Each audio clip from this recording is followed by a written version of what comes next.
CBSE world में आपका स्वागत है। आज से हम स्टार्ट करेंगे क्लास 10 ज्योग्राफी का 6th चैप्टर, जिसका नाम है manufacturing industries. On the occasion of Diwali, तो दिवाली के मौके पर Harish went to market with his parent. तो मार्केट गया पेरेंट के साथ। They purchase shoes and cloth for him. तो उसके पेरेंट्स ने उसके लिए जूते खरीदे और कपड़े खरीदे। His mother purchase utensils, sugar, tea and diyas are then lamps. और उसकी माँ ने क्या खरीदा? बर्तन खरीदे, शुगर, टी और दियाज खरीदे। Harish observe that the shop in the market were flooded with the item for sale. और उसने ऑब्जर्व किया, हरीश ने ऑब्जर्व किया कि मार्केट के अंदर जो दुकानें हैं वो सामान से भरी हुई हैं जो बेचने के लिए हैं। He wondered how so many items could be made in such large quantities. तो उसको आश्चर्य हुआ कि इतने अलग अलग तरीके के, ढेर सारे तरीके के सामान इतने ज्यादा अमाउंट में कैसे बने हुए हैं। यानी हजारों दियाज वहां दिख रहे होंगे और हजारों बर्तन दिख रहे होंगे, तो कैसे ये अलग अलग सामान और इतनी ढेर सारे अमाउंट में, इतने ज्यादा अमाउंट में कैसे बना लिए गए। तो उसके फादर ने एक्सप्लेन किया कि shoes, cloth etcetera are manufactured by machine in the large industries. तो उसके फादर ने क्या कहा कि ये जो आपका शूज है, क्लोथ है, शुगर है, ये कहाँ बनते हैं? बड़ी बड़ी इंडस्ट्री होती है जहां मशीनें लगी होती हैं, उन मशीनों से ये बना है। Some utensils are manufactured in small industries. और जो कुछ बर्तन हैं वो छोटी सी इंडस्ट्री में बने हुए हैं। While items like diyas are made by individual artisans in household industry. और जो आपके दिया है वो घरों के अंदर एक दो लोग मिलकर उन्होंने दिया बनाया है। अब दिया वगैरह जो बनाते हैं जनरली अपने घर में ही बनाते हैं। तो बताया कि 3 तरीके से यहाँ सामान के बारे में उन्होंने बताया कि एक वो सामान है जो बड़ी इंडस्ट्री में बन रहे हैं, एक वो जो छोटी इंडस्ट्री में बन रहे हैं, और एक वो जो घर ही के अंदर अपनी छोटी सी इंडस्ट्री के अंदर कारीगर बना रहे हैं। Production of goods in large quantities after processing from raw material to more valuable product is called manufacturing. तो यहां पर मैन्युफैक्चरिंग की डिफिनेशन लिखी हुई है कि सामान का बहुत ज्यादा लार्ज क्वांटिटी के अंदर बनाना, प्रोडक्शन करना, उसका किस तरह से प्रोसेसिंग करनी है रॉ मटेरियल की मोर वैल्यूएबल प्रोडक्ट के अंदर। यानी रॉ मटेरियल के बारे में मैं पहले चैप्टर्स में बता चुका हूं कि किसी भी इंडस्ट्री के लिए रॉ मटेरियल वो होता है जिसका इस्तेमाल करके, जो एकदम बेसिक सा सामान होता है जिसको यूज करके वो एक दूसरा सामान बनाता है। फॉर एग्जाम्पल, आपकी जो शुगर बनाने वाली इंडस्ट्री है उसके लिए रॉ मटेरियल शुगर केन होगा, गन्ना होगा। तो उस गन्ने को, शुगर केन को और ज्यादा वैल्यूएबल और ज्यादा कीमती सामान बनाना, कुछ अपना प्रोसेसिंग करके मशीन के जरिए या किसी भी तरीके से उसकी वैल्यू को बढ़ा देना। अब वैल्यू कैसे बढ़ेगी? शुगर केन लिया, अब शुगर केन से शुगर बनाएगा, बहुत सारी चीज उसमें मिलाई जाएंगी, तो उसकी वैल्यू बढ़ जाएगी। यानी जितना रेट होगा शुगर केन का उससे ज्यादा शुगर का रेट होगा, क्योंकि जो बनाने वाले हैं उसको उसकी सैलरी का पैसा भी उसी में से लेंगे। फॉर एग्जाम्पल, 10 रुपए का अगर शुगर केन पड़ा तो शुगर 15 या 20 रुपए में बेचेंगे, तभी तो फैक्ट्री चला पाएंगे, अपना प्रॉफिट लेंगे। तो इस तरह से उसकी वैल्यू बढ़ गई, तो इसी को हम मैन्युफैक्चरिंग कहते हैं। डू यू नो दैट, क्या आप जानते हैं कि पेपर कैसे बनता है? वुड से, लकड़ी से बनता है। शुगर कैसे बनती है? शुगर केन से यानी गन्ने से। आयरन और स्टील कहां से बनते हैं? आयरन ओर से। यानी जो आयरन है वो कैसे निकलता है? पत्थर के फॉर्म में होता है, रॉक के टाइप होता है, उसमें बहुत सारी चीजें मिली होती हैं, उससे हम आयरन निकाल लेते हैं, फिर कार्बन को और निकाल लेते हैं तो स्टील बन जाता है। और एल्युमिनियम कहां से? बॉक्साइट से निकलता है। यह भी एक तरह का पत्थर होता है, उसके अंदर से एल्युमिनियम निकलता है। Do you also know that some types of clothes are manufactured from yarn which itself is an industrial product। और क्या आप जानते हैं कि कुछ कपड़े ऐसे हैं जो यान से बनाए जाते हैं, यानी धागे से बनाए जाते हैं, और धागा क्या है? खुद एक इंडस्ट्रियल प्रोडक्ट है। यानी बहुत सारी इंडस्ट्री ऐसी हैं जहां सिर्फ धागा बनता है। वो कॉटन लेते हैं या जिस चीज का भी धागा होता है उस चीज से वो धागा बनाते हैं। तो धागा बनाने वाली एक अलग इंडस्ट्री है। अब जब धागा बन जाएगा उस धागे को यूज करेंगे कपड़ा बनाने वाली इंडस्ट्री, कपड़े को बनाने के लिए। People employed in secondary activities manufacture the primary material into finish good. तो जो सेकेंडरी सेक्टर के अंदर जो लोग काम कर रहे हैं तो उस काम को हम क्या कहेंगे? Secondary activities. तो ऐसे काम करने वाले क्या करते हैं? जो प्राइमरी मटेरियल है यानी प्राइमरी सेक्टर से जो सामान मिलेगा उसको फिनिश गुड्स में कन्वर्ट करते हैं। जैसे शुगर केन को शुगर में कन्वर्ट करते हैं। The worker employed in steel factories, car, breweries, textile industries, bakeries etcetera fall into this category. अब जो लोग काम कर रहे हैं स्टील फैक्ट्रीज के अंदर, कार बनाने के अंदर, ब्रेवरीज यानी जो शराब की भट्टी होती है जहां शराब बनती है, वहां जो लोग काम कर रहे हैं, टेक्सटाइल इंडस्ट्री यानी कपड़ा वगैरह बनाने की जो इंडस्ट्री है वहां जो लोग काम कर रहे हैं, बेकरीज के अंदर काम कर रहे हैं, वो इसी कैटेगरी के अंदर आते हैं। यानी वो लोग सारा कौन सा काम कर रहे हैं? सेकेंडरी एक्टिविटीज कर रहे हैं, यानी सेकेंडरी सेक्टर का काम कर रहे हैं। Some people are employed in providing services, कुछ सर्विसेज दे रहे हैं। In this chapter we are mainly concern with the manufacturing industries which fall in the secondary sector. इस चैप्टर के अंदर हमारा सिर्फ फोकस इस बात का रहेगा कि हम मैन्युफैक्चरिंग इंडस्ट्रीज के बारे में पढ़ें जो कि सेकेंडरी सेक्टर के अंदर आती है। अब प्राइमरी, सेकेंडरी, टर्शरी के बारे में इकोनॉमिक्स के अंदर मैंने अच्छे से पढ़ा है, वहां पढ़े होंगे तो ये कॉन्सेप्ट तो आपको क्लियर होगा कि ये तीनों क्या होते हैं, क्या डिफरेंसेस होते हैं। तो जो मैन्युफैक्चरिंग इंडस्ट्रीज है वो किसके अंदर आती है? सेकेंडरी के अंदर आती है, और इसी के बारे में हम पढ़ेंगे। The economic strength of the country is measured by the development of manufacturing industries.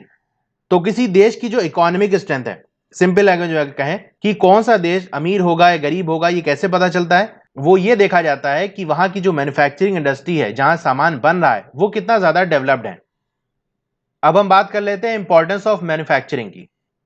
Manufacturing sector is consider the backbone of development in general and economic development in particular, mainly because, तो ये जो manufacturing sector है उसको रीढ़ की हड्डी कहा जाता है डेवलपमेंट के लिए। यानी डेवलपमेंट के लिए जरूरी है कि मैन्युफैक्चरिंग सेक्टर इंप्रूव करे, वो डेवलप करे, तभी देश में डेवलपमेंट होगा। तो जनरल बात तो हम ऐसे कहते हैं। अब आप कहेंगे डेवलपमेंट में कौन वाला डेवलपमेंट? तो खास तौर से आपका इकोनॉमिक डेवलपमेंट, यानी मैन्युफैक्चरिंग सेक्टर अगर बढ़ेगा और वो इंप्रूव होगा तो आपकी इकोनॉमी इंप्रूव होगी, यानी देश अमीर होगा। अब ऐसा क्यों कह रहे हैं, उसके लिए कुछ रीजन दिए हुए हैं, वो हम देख लेते हैं। पहला पॉइंट है, manufacturing industries not only keep in modernising agriculture which forms the backbone of our economy, they also reduce the heavy dependence of people on the agricultural income by providing them jobs in secondary and tertiary sector. तो ये जो manufacturing industry है वो क्या करती हैं? Agriculture को modernise करती हैं। अब मॉडर्नाइज कैसे करेंगी? पहले जो है बैल के जरिए खेतों की जुताई होती थी, लेकिन आज ट्रैक्टर आ गए। वो ट्रैक्टर कहाँ बने? इंडस्ट्रीज के अंदर बने। इस तरह बहुत सारे सामान जो आज फार्मर्स यूज कर रहे हैं वो इंडस्ट्री के अंदर बने। उस सामान ने क्या कर दिया? खेती करने को और आसान बना दिया। इसी को हम कहते हैं कि मॉडर्नाइज कर दिया एग्रीकल्चर को। और एग्रीकल्चर क्या है? बैकबोन है हमारी इकोनॉमी के अंदर। यानी इंडिया की बात करें तो सबसे मेन जो हमारे सेक्टर है वो कौन सा है? ये एग्रीकल्चर वाला सेक्टर है। हमारी ज्यादातर जो पॉपुलेशन है वो एग्रीकल्चर, खेती बाड़ी में लगी हुई है। तो मैन्युफैक्चरिंग इंडस्ट्री ने क्या किया? सिर्फ एग्रीकल्चर को ही मॉडर्नाइज नहीं किया, बल्कि जो ज्यादातर लोग डिपेंडेंट थे एग्रीकल्चरल इनकम पे, यानी पहले लोग क्या करते? कोई काम नहीं है तो एक ही काम होता था, भाई खेती करो, उसी से खाओ, उसी से घर चलाओ। लेकिन जब इंडस्ट्रीज आई तो उसने क्या कर दिया? इंडस्ट्री के अंदर लोगों को काम देना शुरू कर दिया। अब फैक्ट्री के अंदर भी लोग काम करने लगे। तो जो ज्यादातर लोग पहले डिपेंडेंट थे, यानी सभी कोई इसी भी डिपेंडेंट था कि भाई जिसके पास जमीन होगी वो खेती करेगा, वही खाएगा, वही घर बनाएगा। लेकिन ये इंडस्ट्री आ गई तो अब उसके अंदर लोग काम करने लगे, तो वहां भी जॉब मिल गई, और सेकेंडरी के अंदर मिली और टर्शरी के अंदर भी मिली। अब ये सामान एक जगह से दूसरी जगह ले जाना ही पड़ेगा, तो ट्रांसपोर्ट की जरूरत पड़ेगी।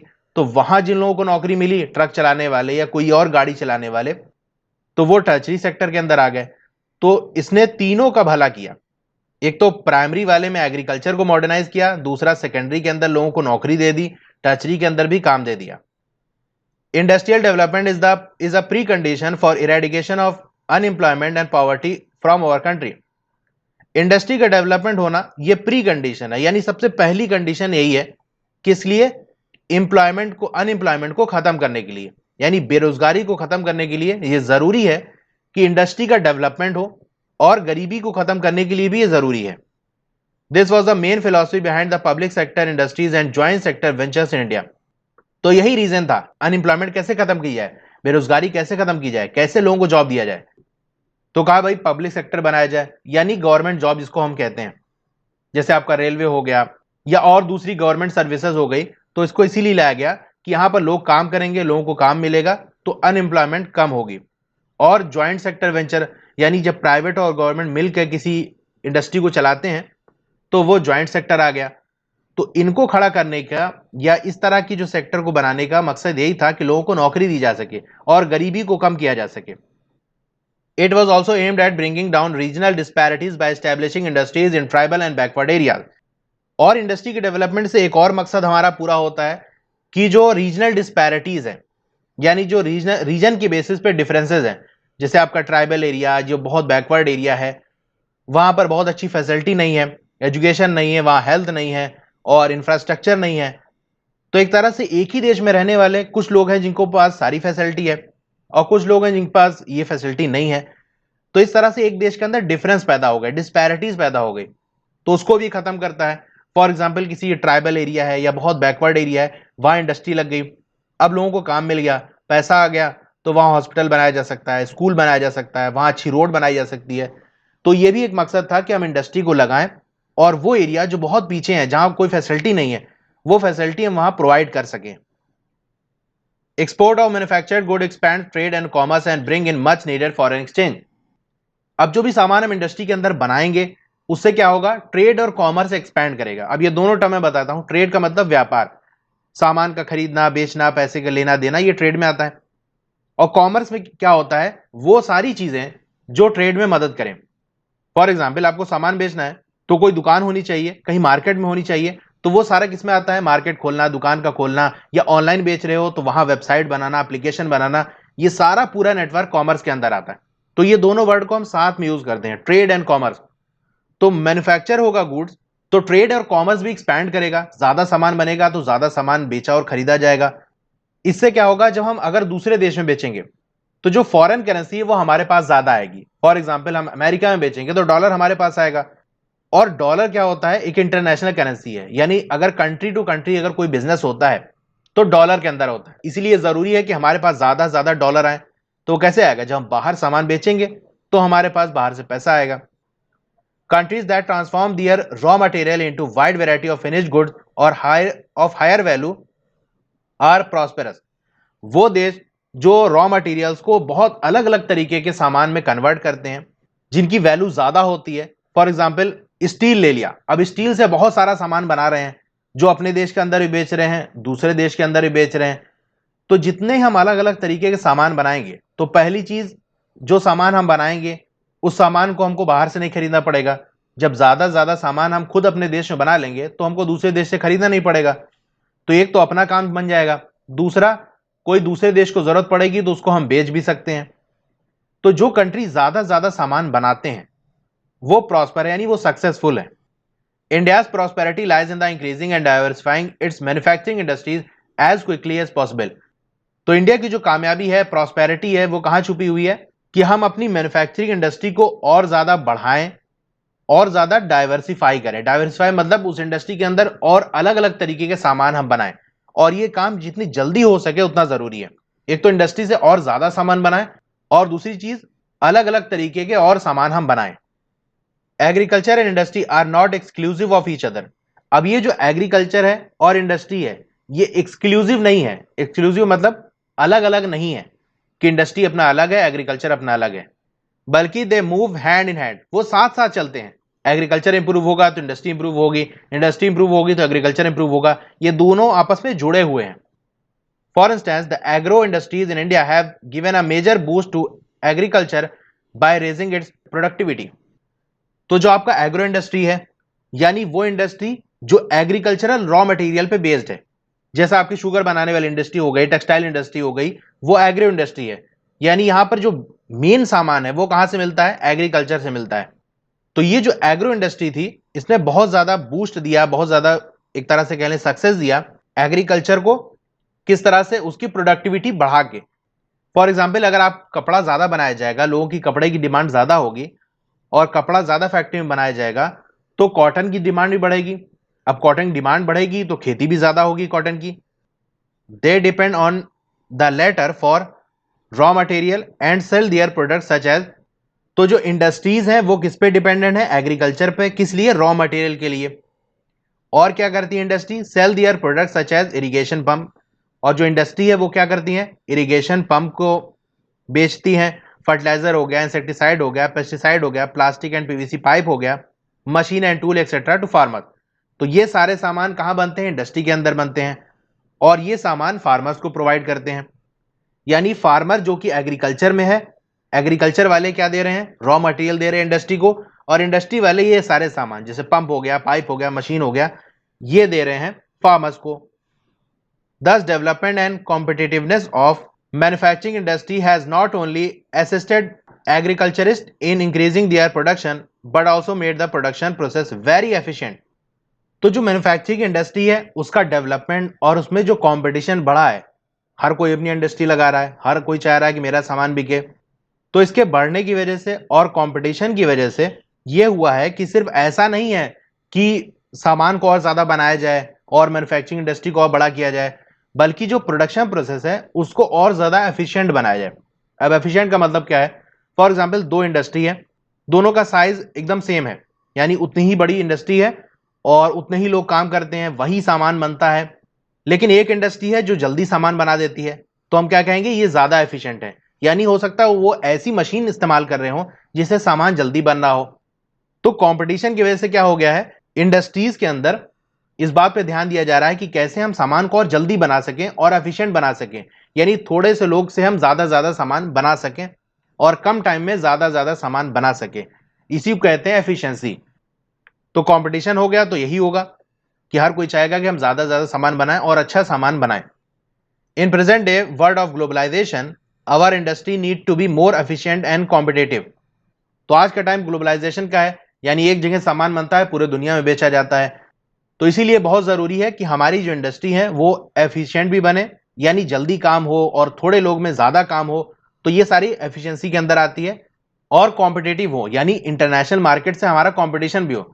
मान लो हम सामान ला के इंटरनेशनल मार्केट में रख दिए, लेकिन हमारे सामान की वो क्वालिटी ही नहीं है कि लोग खरीदें। Self sufficiency alone is not enough. तो ये जो सेल्फ सफिशिएंसी है, यानी भैया हमारा काम हो जाए, सिर्फ इतना काफी नहीं है। जैसे आपको अपने लिए खाना बनाना हो, तो चलो रोटी कच्ची बन गई या जल गई तो कोई बात नहीं, खुद ही को खाना है। लेकिन अगर किसी को देना होता है तो आदमी ध्यान रखता है कि हाँ, चीजें अच्छी बनी हो।